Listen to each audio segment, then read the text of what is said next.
investment.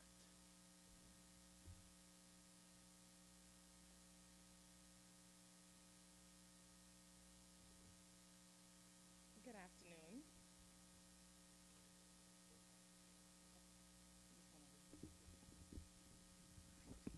So when I originally prepared my presentation, I prepared for a group of central bankers. Closer? Is this good? Okay. So I think I'll just take it out so I could be able to move better. So when I originally prepared my presentation, I prepared it for a group of central bankers. And I really wanted to share my journey, the central bank's journey, and how we grew our information security program. The last time I presented at this firm, I was a single entity. I gave a presentation, and I called it the Lone Ranger, because I was the only person in the information security team. Now I have a team of 4 people, and I'm looking to hire 2 more people by the end of the year. So I really wanted to talk about, are we investing in IT, or are we truly strategizing to build a program? So because I have different audience, I wanted to ask you a few questions so that I can set the baseline.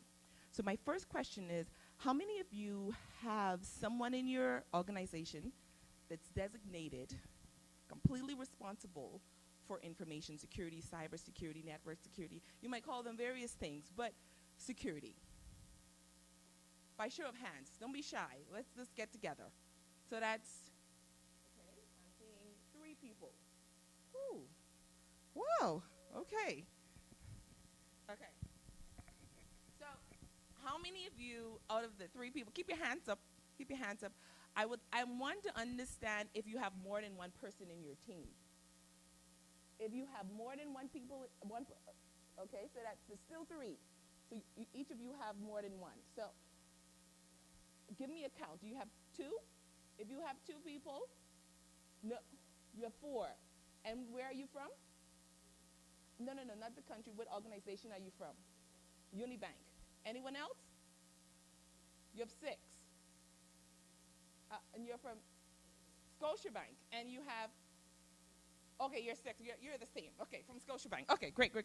But do you recognize that you don't have any central bankers raising their hands? Okay. So my goal today isn't to air our dirty laundry. My goal really is to bring light to a really big issue that I feel that we're having. So imagine my surprise. One of the things you will find by the end of this presentation is that I love information security. So imagine my surprise when I was told that everybody doesn't love information security like me. I was like, what? How is that possible? So my other question is, if you have someone in your team, the sole person in your team, do they have the authority to do their jobs? Anybody? No. That's no? Okay, that's a no. Okay, that's fine. I'm just trying to establish a baseline here. Do you have a governance committee? You have a what? A steering committee, an IT security governance committee. Okay, we have 1 for the win. Thank you. Okay? And are you meeting with your internal stakeholders on a regular basis? So is that monthly, weekly? And I'm talking about your friends, your IT, internal audit, maybe a risk group. No? Yes.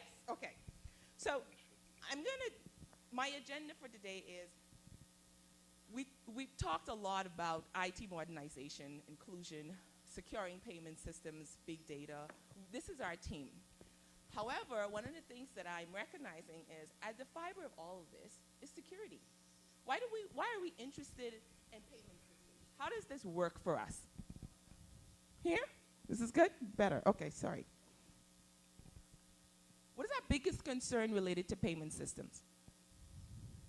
Anybody? Tell me. What's your concern related to payment systems? So how many of you are in IT? Let's stop this for a second. How many of you are in IT? Okay, so one of the things I realized is it's 2:30, so everybody has had lunch, and this is the sweet spot for sleep. And here I am. I come out here all excited, and I'm asking you a tons of questions, and you're really interested in that because everybody is sleeping. So what I'm going to do, I'm going to give you a moment, and then we're going to start again. So let's start this again. How many of you in IT? How many of you are part of the IT department in your organization? Thank you. This is better. This is what I'm liking. Okay. So I'm going to talk about why we seem to be investing in IT without consideration of security development. And I'm talking about information security development. I'm going to talk about adopting a framework. Then I'm going to tell you how to level up your message to the board. How to make sure that you have more than one person. Charles, my colleague, can tell you that I'm a lover of security. Every time you see me, when you talk to me, I'm talking about security. I'm a walking advertisement for security. And I'm also going to talk about return on investment. And lastly, what are you reporting? So how are you going to get this growth? So everybody has, so the governor, the board, executive management, they all come to you at the end of the year and they have some really big plans. They say, we should do this. But how many of you are having real security assessment done based on the plans that you're implementing? And I'm talking about IT operations plan. Or maybe the business is coming to you and saying, we're going to implement, for us, digital currency, sand dollar. And my question is, how? How are we going to secure this? These are questions that we need to be asking, and these are questions that are going to help us level up our programs. So I'll give you some statistics. In the central bank, we have about 11 people, 11 organizations as a part of our regional central bank group. And so I have a little bit of statistics that I didn't share on paper because I was cautious about airing our dirty laundry, but I can share this. Out of us, out of this group, I think on average we have 2 people per information security responsibility. But let's look somewhere else. Let's look at the market, the region, the industry, sorry. In 2007, this is a little old, but it does give us some idea. 1,800 IT decision makers were surveyed. 50% says security, we don't believe that that's a high priority for the board. Are you surprised by this? Is anybody surprised by this? Hello? No, you're not surprised. Thank you. So I'm relentless, and I'm going to share this all through this presentation because it's based on these qualifications, this is how I'm growing my program. So if you don't answer, I'm going to be right here. I heard you guys have a break afterwards waiting on some food. What's the name of the soup? The soup, the freedom soup? What's the name of that soup? Jaumont. I'm waiting to have some jaumont. Soup jaumont. So, you answer me, we can move forward. Okay. So, said, after a security event, now, when you're hacked, this is what happens now. So you're hacked, and now all of a sudden you have 70% of the board. They want to know what happened. All of a sudden they come call you up. You're in the corner, back in the back office, and now they're calling you and saying, well, what happened? How is it that we're hacked? How many of you have been hacked in your organization? I have. And I'll tell you, don't waste a good security incident. We'll talk about that in a minute. And lastly, 30% don't consider security to be an enterprise program. These are some really big numbers. And it should have you guys concerned. Like, if I were you sitting there, I would be concerned that we're thinking about all of this amazing IT modernization, but yet we're not thinking about security. And how is it even possible that we want all of this growth, but we don't understand how this is going to happen? So let's talk about, we know we have the problems. Let's talk about what we can do to fix some of this problem. So I told you initially this was a journey on how I started to get traction in my program. One of the things that you need is a 5-year plan. And that 5-year plan is your wish list. It can be anything you want. It's for you. You go ahead, you write it out, and you say, I want all of these things. And it might seem really far-fetched. You're going to be like, governor's not going to give this to me. I'm going to ask, and he's going to say no. Doesn't matter. Write it down. Because you can't have conversation if you don't have something written, okay? The other thing is you're going to do an external assessment. Have you heard about the expert from afar? Nobody? So is it just me in the Bahamas that sometimes you bring a consultant and a consultant says A is A, and all of a sudden management tend to believe you when you were saying A was A for 5 years? Is it just me? Okay. No, it's everybody. Let the church say amen. Y'all, come on. Okay. So then lastly, for your 5-year plan, you want to adopt a plan.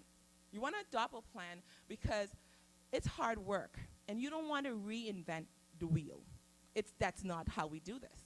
We want help because keep in mind you're still the one person in your unit. Maybe you're 2 people, and now you have many, many, many things to do to secure the organization, and you're busy every day. So obviously, you can't make this from scratch. You need help. For your 3-year plan now, this is where you start to have conversations. Because this one, you're going to go to whomever your boss is. And for most of us at the central bank, we're in IT. This is true. So you're going to go to your IT manager. This is true, correct? Okay. So you're going to go to the IT manager and say, hey, I have this 3-year strategic plan, and I need this to be incorporated in our overall organization strategic plan. That sounds pretty bold, right? But really, it starts the conversation because somebody needs to know what you're thinking. And you didn't just pick up your 3-year plan. Keep in mind, you did some work before on your wish list. You had an assessment done. So you really have a good understanding of your vulnerabilities. This is correct. So your 3-year plan really is speaking to, here are all my vulnerabilities. These are the things we need to fix. But also, these are the things, the processes, repeatable processes that we need to develop. And lastly, you want to make this a part of your departmental plan. So that conversation you had, you don't only want it to be at the board level, but you also want it to be at the departmental level, and you want the business to be involved. How do you do that? Because I don't know what level. I'm assuming some things here. So I'm making some assumptions, so forgive me. Lastly, your 1-year plan. You want a budget, you have to have a plan. So I'm hopeful that at your 3-year plan that someone says yes to this.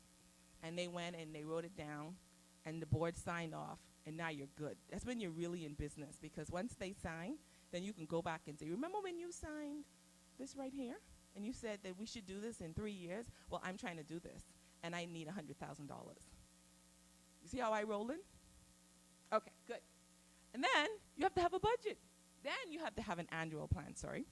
So your annual plan, because you can't do all the things in 3 years in 1 year, lays out what am I going to do in year 1 and why, and how this is going to add traction, add value, how this is going to improve the program. So I'm giving you, I copied this here, but I think this is a good example that we can use. I'm giving you just a snippet of security strategy objective. So here, this was taken from the U.S. Department of Energy, and there's 4 goals, and they're broken down. And basically, this is how you would present your strategy. You would then go into detail by outlining what the deliverables will be. What's the objective? Now, sorry if I am explaining something here that you already know, because I imagine that you know this.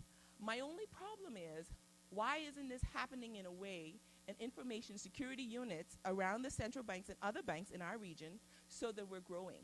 Because you can agree that one person cannot handle the level of risk and exposure or a program for information security. We're agreeing on this, correct? So let's talk about adopting a framework. So if you're going to adopt a framework, we've already given this strategic plan, we have the budget, we say, okay, we have already done the assessment, and now we're thinking what we're going to use. Normally, right at that point when you're having your assessment done, is a good time to look at a framework. There's tons out there. Some free, some comes with certification, but you really want to have these conversations with management. And I know most of you may say, I may not have visibility to management. But if you start knocking on some doors, this may start to happen. My one advice is be hard to ignore. I'm extremely hard to ignore. I'm blessed to be a tall woman. And so I use that. I bully people around. I am blessed. I'm like, I'm going to knock on some door. Charles can tell you. Charles, is that true? Thank you. All right. So what I am selling is that we're one team. We all have one problem. So this information security doesn't belong to me or whomever is responsible for information. It belongs to the organization. We also need to establish some type of risk management for this. So it can be done all by me because I'm not the data owner. I support the business. This is true. Then we have to prioritize and plan. So this isn't, again, not all done by me. It's done by the business. So obviously now we're starting to have wider conversations with the business. I made it a point to know every manager in the bank, from governor straight down, because that's my job. And I'm encouraging you to do the same if you're interested in building your program. The other last thing is, I say this, I don't know how many times a day, but I love to say it. Information security is our shared responsibility, because it's true. So, who works in a banking or research or one of those areas of the central bank? No one? I asked someone here, do we have someone who works in a research, the research department or the banking department or examination department? Okay, you over there, okay. The reason why I'm pointing you out is because I'm wanting you to understand how important your data is to you. So your data is extremely important to you no matter what area of the bank you work in. That's true. Not only is data important to you, the integrity of that data, isn't that important? What about the confidentiality of this data? Is this important? And lastly, the availability of this data. Isn't this important? So if it's important then, isn't it true that it's our shared responsibility? So when information security sends you your awareness link for you to do your training, or say you must attend e-learning or lunch and learn for awareness, what happens? You should attend because it's important to you.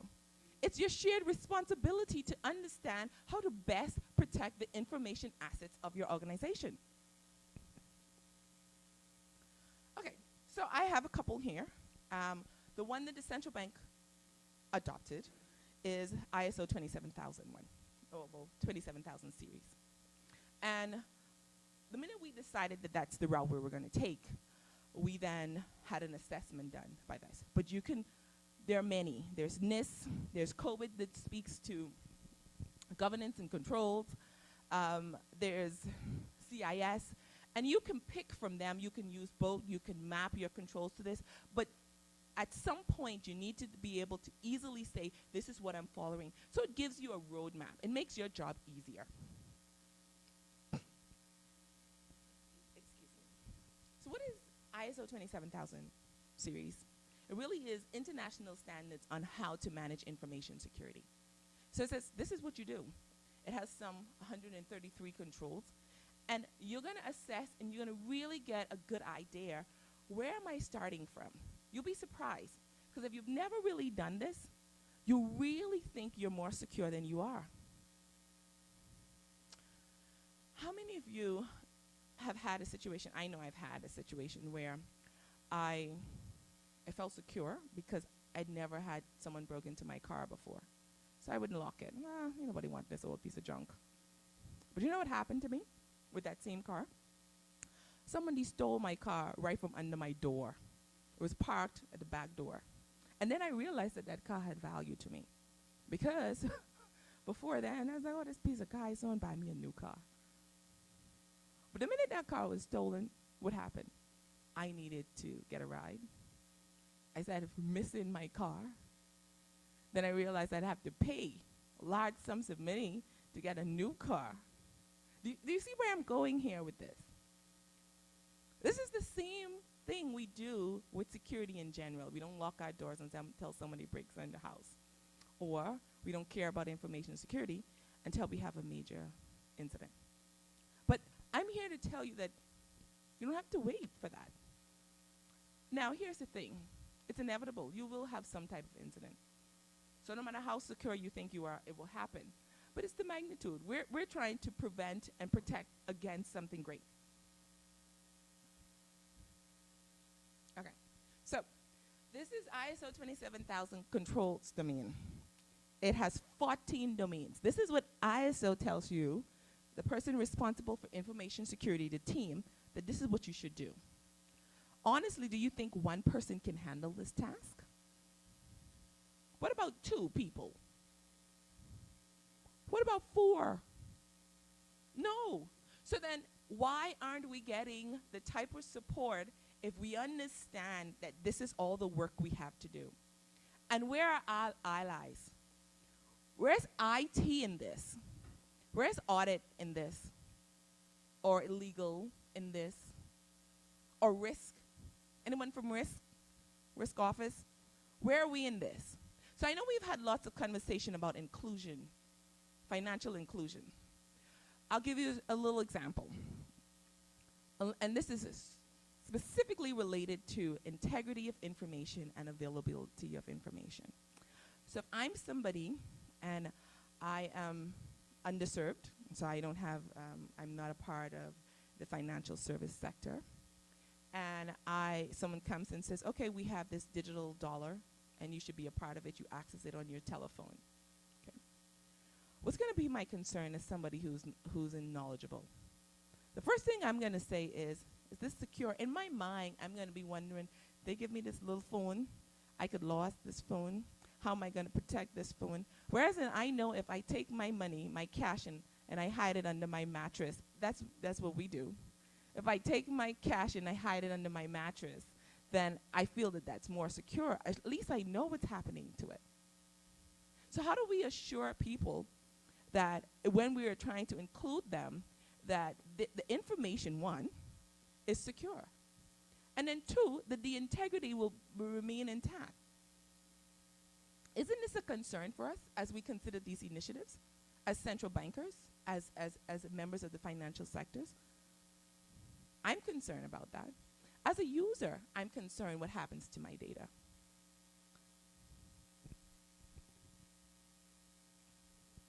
So we did an assessment back in 2017, and it's old now, so I can share it.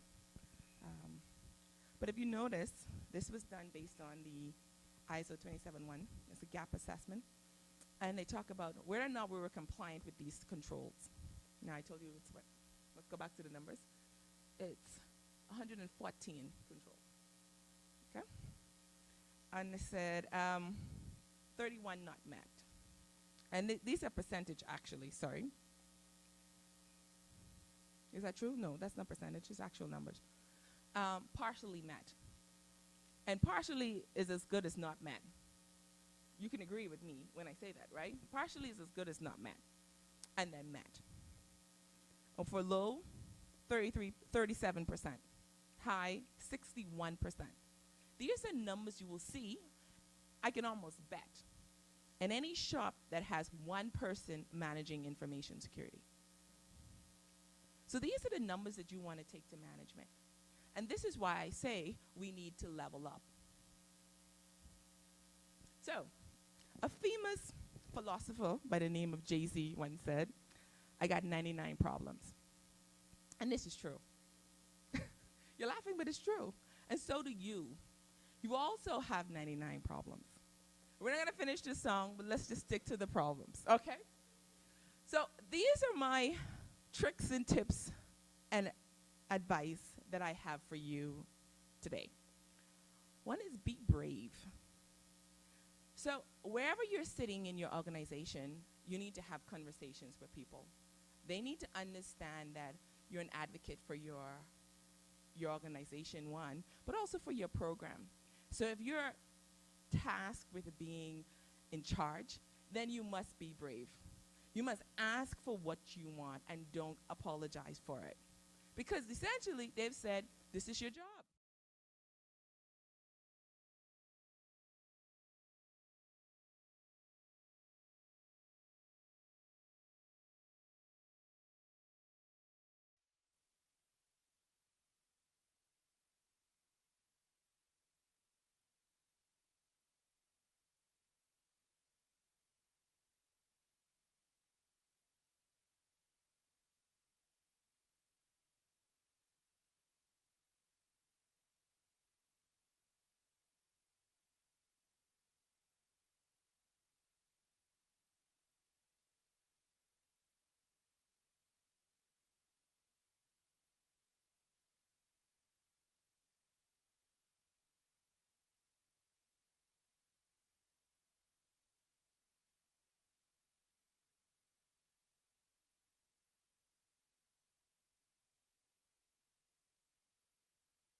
can't grow if you're not strategic. You need to be able to say, this is what I want, and work towards it.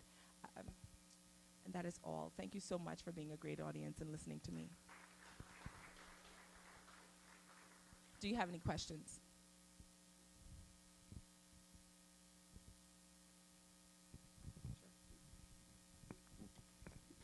Hello. This is not every time that we have such a dynamic speaker.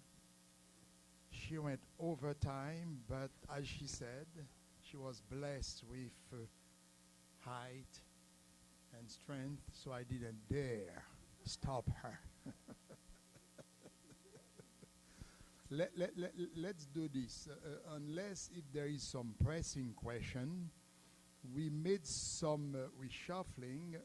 It's about the time for the coffee break. If you notice in the program, we have one presentation left, then a panel. So we will have the presentation tomorrow. So we'll go into the coffee break and come back for the panel, where you can have all your questions, but also it will be kind of a big brainstorming for the entire day. You guys can bring back any questions for any presenters of the day. What about that? Sound good? Okay, so let's go to coffee break. Okay, and the coffee is right here. You don't need to leave. So the coffee is right here. So in about 10-15 minutes, we'll resume and with the panel and make it fun, keeping her energy. And we'll have her back tomorrow after lunch. That's a good thing.